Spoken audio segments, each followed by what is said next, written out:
I feel like this will probably resonate with some people too, but it's that analogy of the hamster wheel. Like you said, you could be making a crap ton of money. At some points, you could be spending it just as quick as you're making it. And I know this is at least a feeling that we experienced, was you get so caught up in just all of the daily activity, all of the daily 1 month, 2 months, 3 months, a year goes by, and you're looking back on the previous year going, what did I even do? What even happened? Yeah. And it's that feeling of just trying to go somewhere, but not really going anywhere.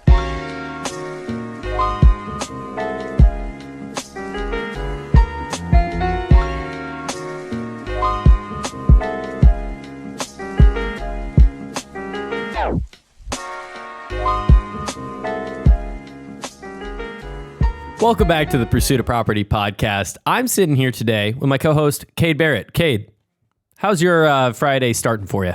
Dude, it's feeling good. Feels a little weird to be in the studio this morning on a Friday. Usually we're hitting them on Tuesday afternoons. Got a little change up in the schedule today, but honestly, a great cap off to the week. I feel like it's been a crazy productive, crazy busy week for the team, and excited just to share the information we have today and continue building on our past couple episodes of content. That's it. And you got a little extra sleep today, so your brain should be ready to go.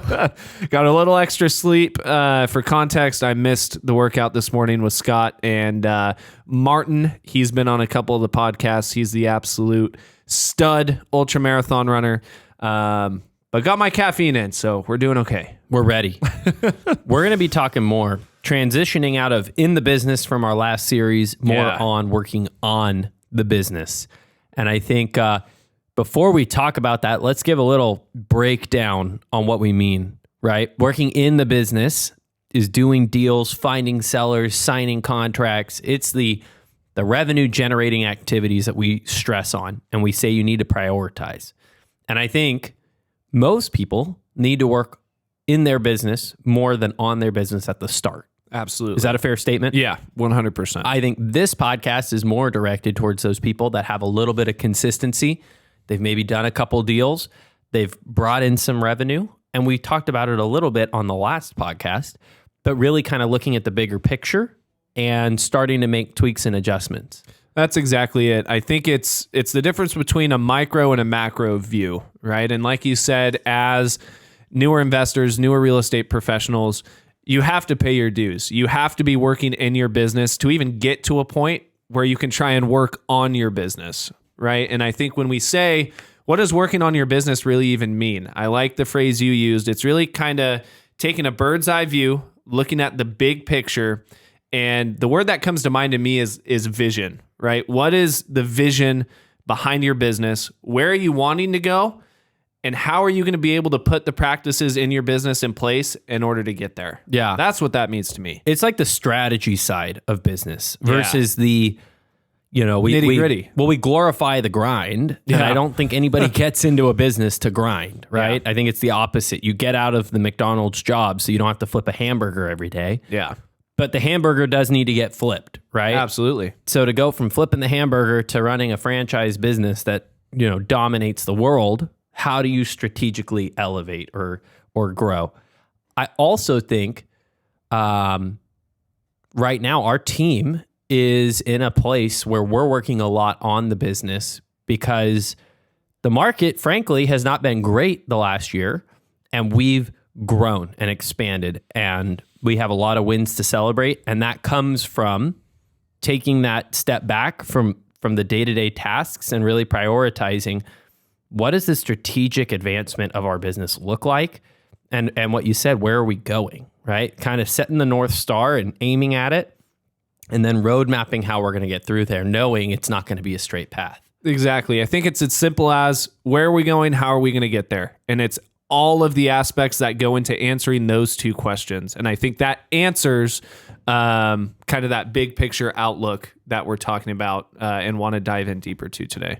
And the last part for this long preface is if you have been in the industry for 3, 4, 5 years and it still feels like you're on a hamster wheel, it's because you got good at being in the business and you didn't think about how to work on the business to help elevate and delegate out of whatever is keeping you busy. And I think that's how you turn it from a hobby to a business is that second option, moving out of day-to-day activities and into strategy.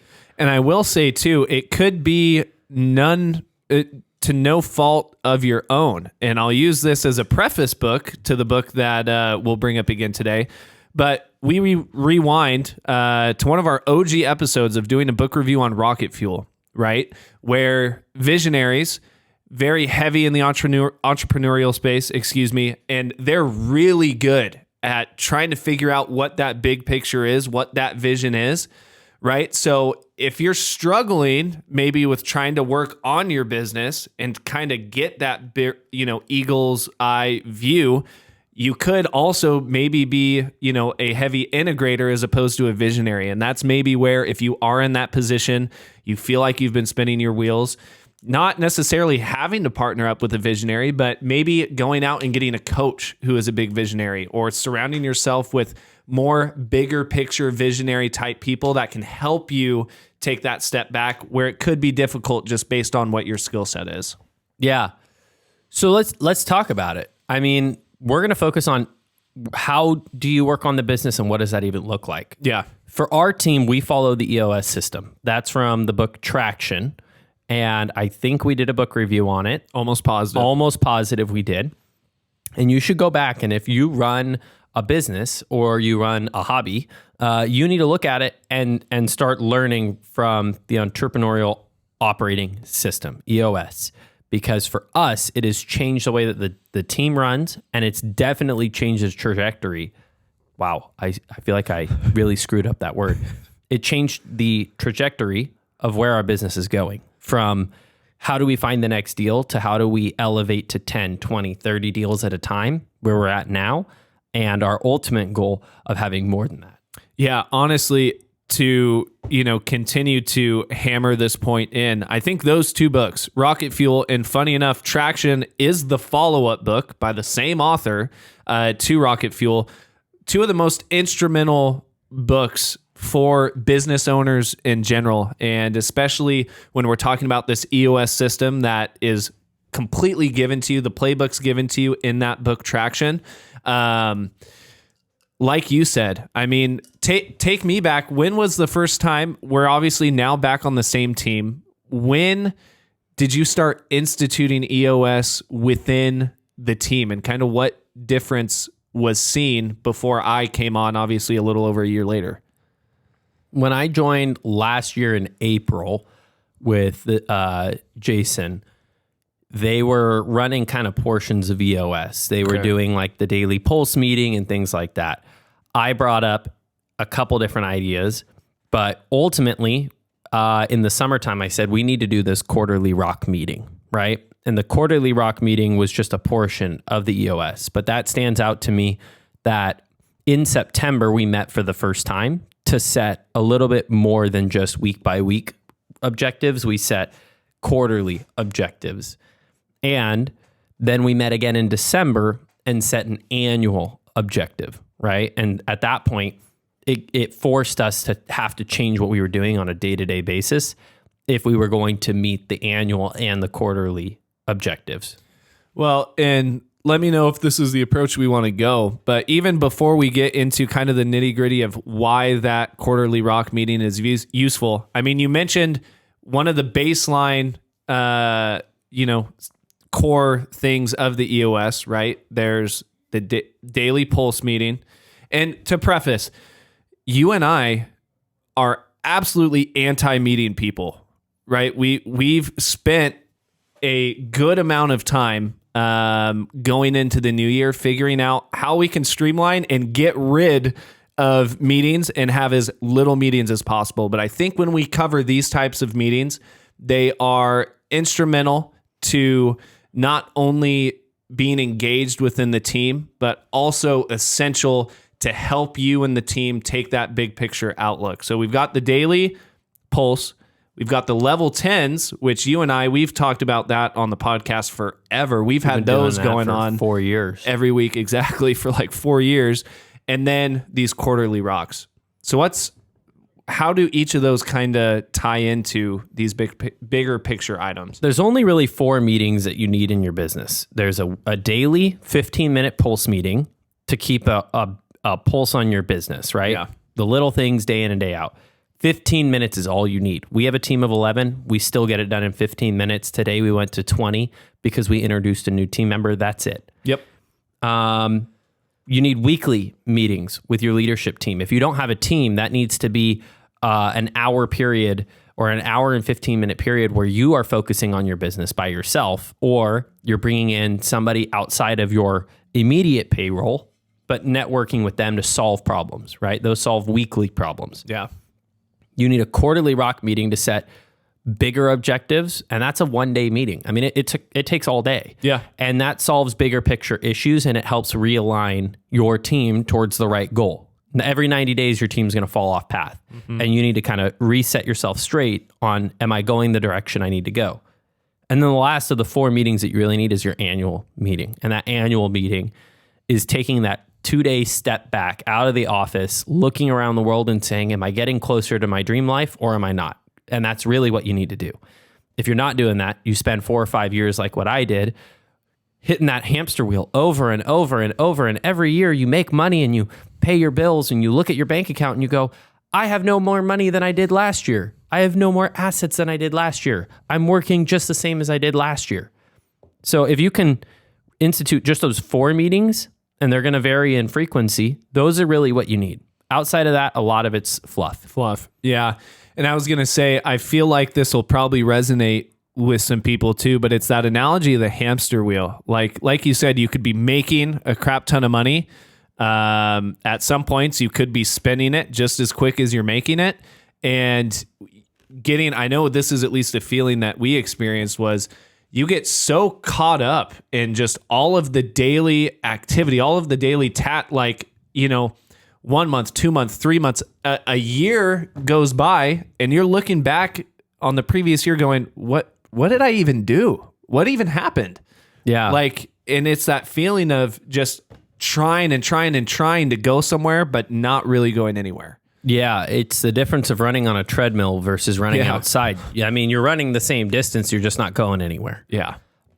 I want to pivot to the idea of rocks and explain the concept of a rock. That's a term obviously used in EOS. That's where we got it from. And the analogy still resonates with me that they use in the book. Imagine you had a glass that has a set amount of volume, right? Just a normal glass. It can't get bigger, it can't get smaller. That's your time. You have sand, gravel, water, and rocks. And depending on the order in which you pour them into the glass matters. Because if you start with the sand, and then you pour in the gravel, and then you pour in the rocks, and then you pour the water on top, it's going to spill. But if you start with the rocks, as you pour the gravel in, it's going to fill some of the gaps between the rocks. Then, as you fill the sand in, that's going to fill in even closer around the gravel and the rocks. And then you're going to pour water on top and it will stay, right? And if you don't believe me, just try it at home, because that's what I did. I literally, to visualize it, I just did the experiment. If you think about it in that way, it's easy to understand why you need to focus on the bigger item first, because you can fill the gaps more easily when you prioritize big things and then you pick smaller and smaller and smaller tasks. Tying that back to work and time, if you only have a set amount of time in your day, start with the big important items, get them done. Then, as you have your day-to-day tasks, those are the gravel. That's still stuff that needs to get done. It needs to get in there, but put it second when you are scheduling out your day. And then we all know this happens, especially in our industry. People call, a client pops up, a family friend reaches out. That's kind of more like distractions. It's not they don't need to get done, but they're not going to be moving the needle for your business today. That's going to fill the voids in your calendar that don't interfere with the bigger picture items you need to work on. And then water is the last one. That's the bullshit. That's social media. That's, going out and playing golf or whatever. I mean, there's obviously a time and a place for those things, but they need to be last on the priority list. Yeah, and when we're talking about rocks, I think it's important too, right? Like some people may call something or acknowledge something as a bigger challenge, right? Or something that they think is going to take up a lot of time, but they're usually able to knock out pretty quick. When we talk about rocks, these are usually, again, longer term, not even problems. I'd call them either challenges or objectives. That take usually the whole duration of the quarter in order to institute, complete, and streamline. So I think, I honestly, for an example, I think this will help put people, a rock into perspective. Coming into the new year, one of my rocks was to migrate over to a new CRM system, migrate all of the team members into the new CRM system, and have all of the new CRM activity or all of the new activity for our business happening in the new CRM and nothing happening in the old CRM so that we could completely get rid of it, right? Mm-hmm.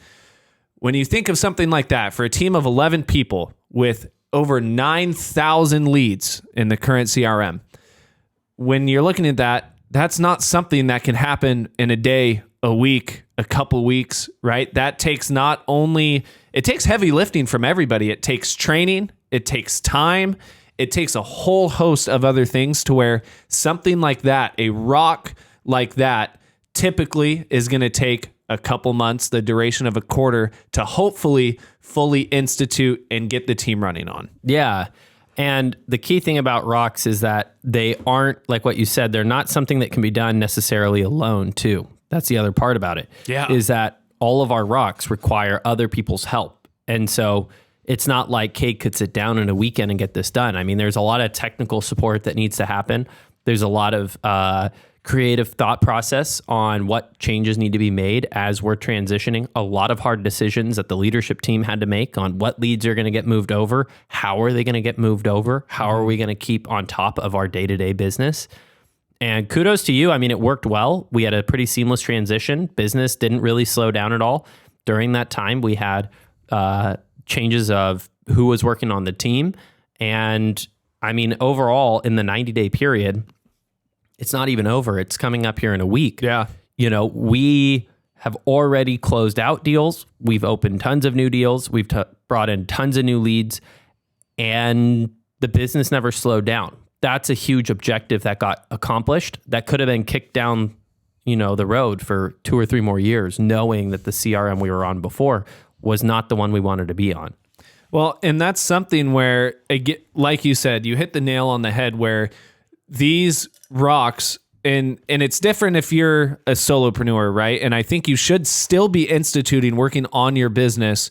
If you've gotten to a point where, like you said, you've got some experience under your belt, there's always going to be an aspect of whether it's yourself or your team who's working in the business on the day-to-day. But being able to work on your business on some of these bigger objectives that, again, will absolutely be challenging. They should be a challenge, right? I think that's where the biggest amount of growth happens. And like you said, that's something that could have been, a can kick down the road, because it's kind of like nobody wanted to touch it with a 10-foot pole just because of the massive amount of work that it wasn't only going to take from me and the operations department, but take from the entire team, right? There's a responsibility aspect on every single team member to have that objective be completed and instituted. Yeah. So we've hammered on rocks. The key thing here is to understand that every 90 days you need to set a new rock. Yeah. And it can't be 10 new rocks. You have to prioritize. And so a big chunk of our quarterly rock meeting is identifying what the biggest issues in the business are, and then really sifting down to find what's the root of that issue. Yeah. Right. We have one right now. It's the handoff from the sales team locking up a contract to the operations team getting the seller to cooperate with them, to get escrow closed in a timely manner, to hand over possession of property. I mean, that's going to require a lot of different people to play a part. But it was figuring out, like, the issue that we originally saw was just purchase escrows were taking longer than we expected. And it took some critical thinking to figure out where's the real issue here that's causing it. Just because you solved the symptom doesn't mean you solved the problem. So I think you have to, every 90 days, identify what the issues are and then take it a step further and identify what's actually the root of this issue. And we keep using this word issue, and that leads me into, right? We talk about these rocks. We're talking about this EOS system, right, to implement into your business. Obviously, what comes with that is tools, resources, and things for your team that can help you institute some of these things, institute these rocks, help you work on your business. And in EOS, one of the most important things that you can almost immediately institute into your business with a simple spreadsheet is an issues tracker list, right? And when you start to list, hey, this is the issue in my business, here's who should be responsible for it, here's how long we think it's going to take, or here's, who's going to have to help this person with this issue. When you start to keep a running tally of the issues that are happening in your business, it helps you tie into, hey, when the next quarterly rock comes around, can we group some of these issues together? Do some of these issues overlap? Can these issues be now transformed into a rock that our team can attack in the next quarter? But having those issues on paper, having it be readily available and accessible for all your team members to access, to contribute to. Because me, over in the operations department, I'm going to have no clue all of the issues that you guys in sales and acquisitions are experiencing, right? So being able to have it be a cross collaboration with the entire team to see, hey, these are really all of the issues the business is having right now. Who's responsible? How can we collaborate? And how can they get resolved? Yeah. I mean, one of the things we talked about too, because what's important about this is if you have virtual team members, a lot of people view it as a plug and play. And you have to remember, these people are human just like us. They're going to have frustrations. They're going to see the same problem over and over. And sometimes they're not going to be as comfortable telling you about it, right? Mm-hmm.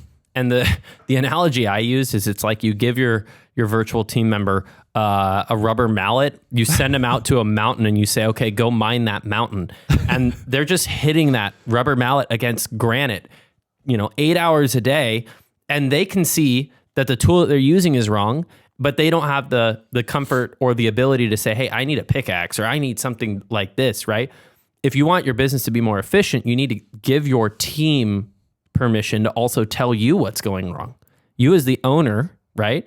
You're not doing every task. So the people that are doing your task need to have the tool to give you feedback on what's working and what's not working, or you're going to be hitting that rock forever.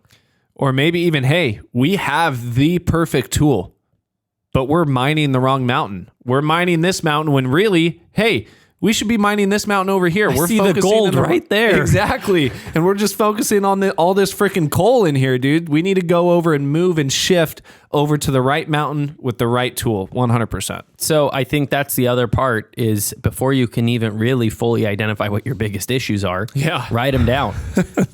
We talk about this before, but you as a person can't remember everything. And I don't know about you, but we come into so many problems and we go, we'll fix that. That's an easy fix, but we never fix it. And then the next escrow comes around and it's the same issue. And you're like, I remember that from last time. 4 years later, you're like, I've had that issue forever.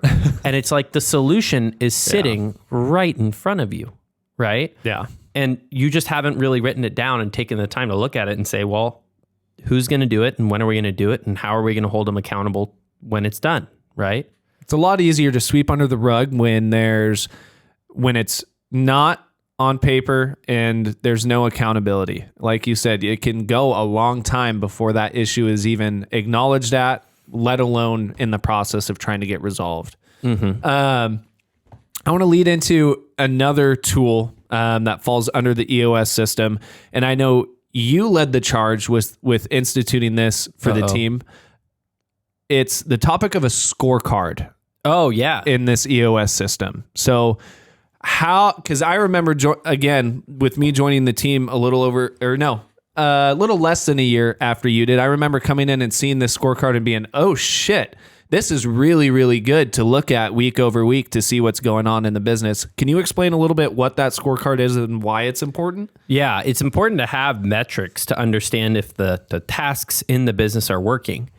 But you have to also have an ability to step out of the day-to-day tasks and see, although I felt busy, was I making progress? So the scorecard, because we're competitive people, is a way of kind of tracking. It's like in golf. Like if I shot a 92 last week, did I shoot a 91 this week, or did I shoot a 95, and why? Yeah. So the scorecard works a lot like that. And the way we have our setup is based on core metrics for each department. So contracts signed, properties being purchased, properties that we did purchase last week, projects getting fixed, projects on the market, projects being sold, and projects actually closed and sold, bringing back, actual money. Mm-hmm. And week over week, we tally up all of those different scores, and we see how many projects do we have in our contract pipeline,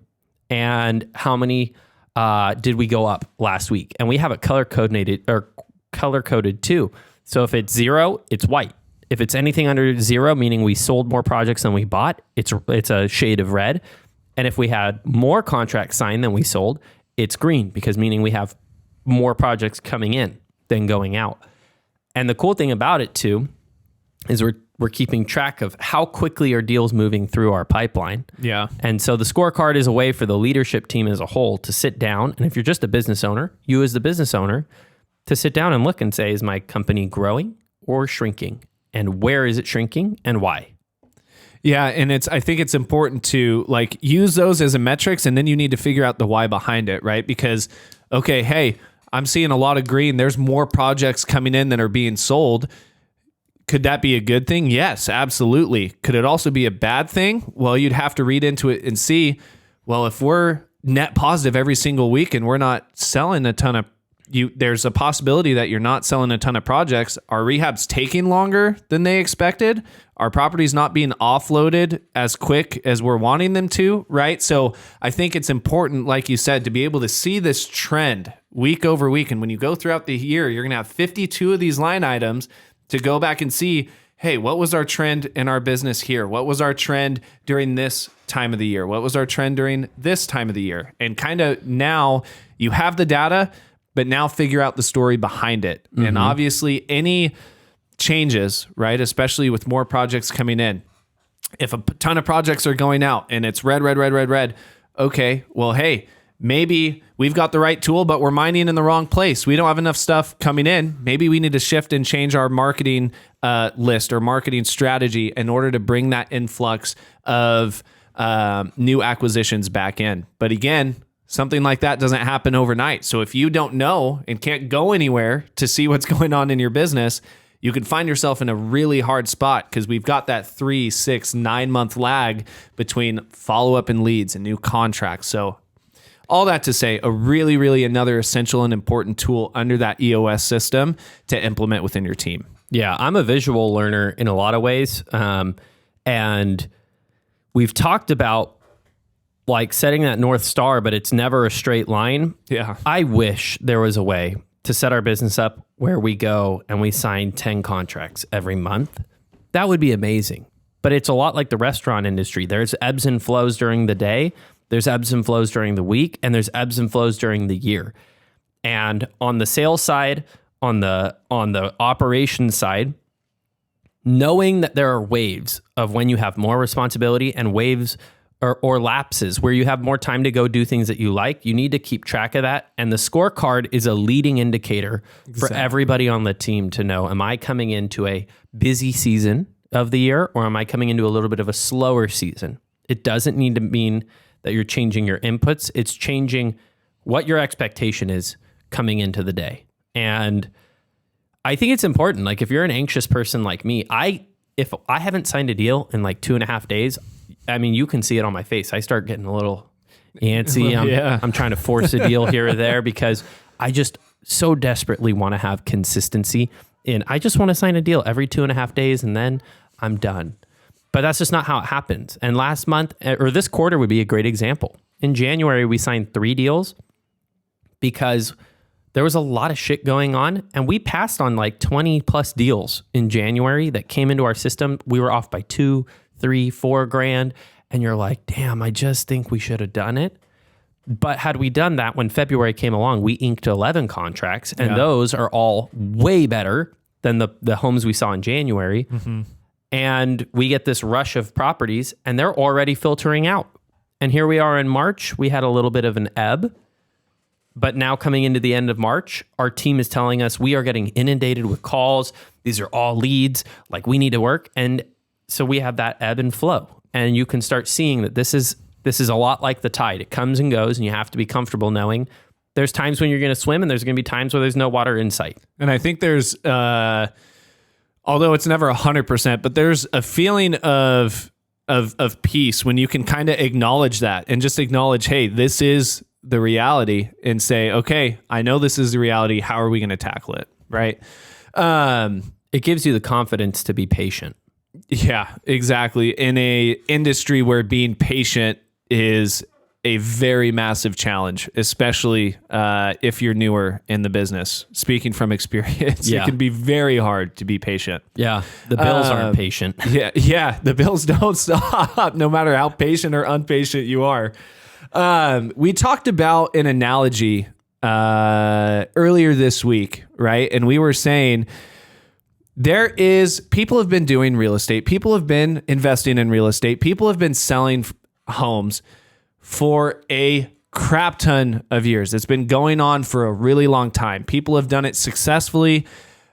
And we're at the point where, right, there is no need to reinvent the wheel of success, right? If you see somebody and they have a proven system of succeeding in the industry or doing what you're wanting to be doing, there is no need to spin your hamster wheel trying to come up with something new and reinventive where there is a wheel there that works. But it's figuring out, okay, there may be 4 wheels that have worked. What piece can you build and implement into your business to have that wheel? You're not reinventing it. That helps you get to where you want to go.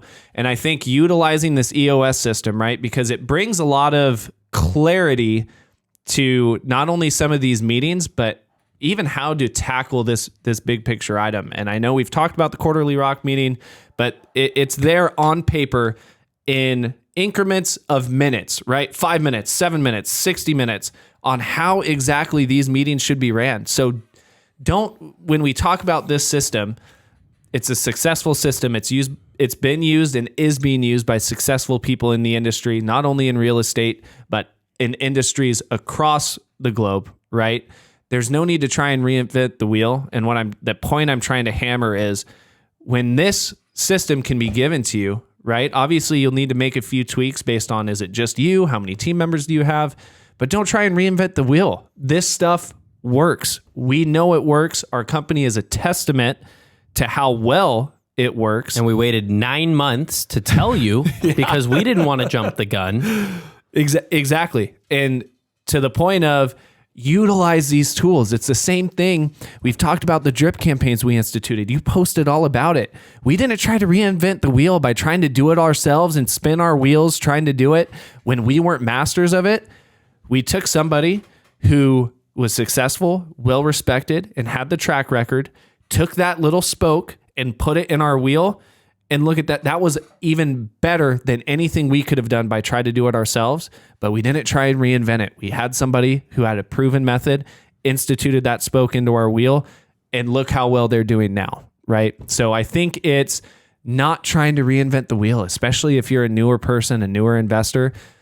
It's easy to get shiny object syndrome. It's easy to not be patient. And when those things start to tornado together, it's easy to try and go out and try and find a new inventive thing to try and, fast track your journey. But what's going to fast track it is not trying to reinvent the wheel. Yeah. Go by the book. Go by the book. And I'm going to sound like a broken record.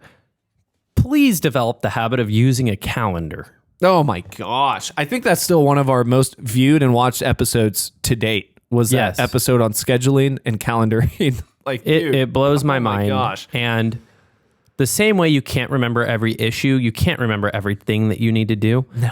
And by pre-designating and time blocking opportunities to work on your business, you will have a learning curve. We all do, where you set the time and then something comes up and you feel like that's an urgent thing that you have to solve.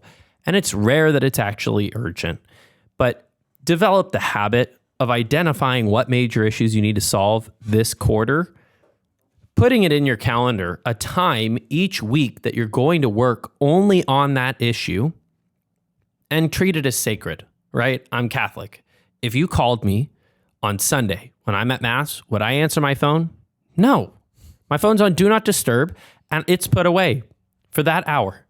Do the same thing with solving things on your business. It needs to be treated with respect. That is what's going to move the needle for you to get to the dream life you want.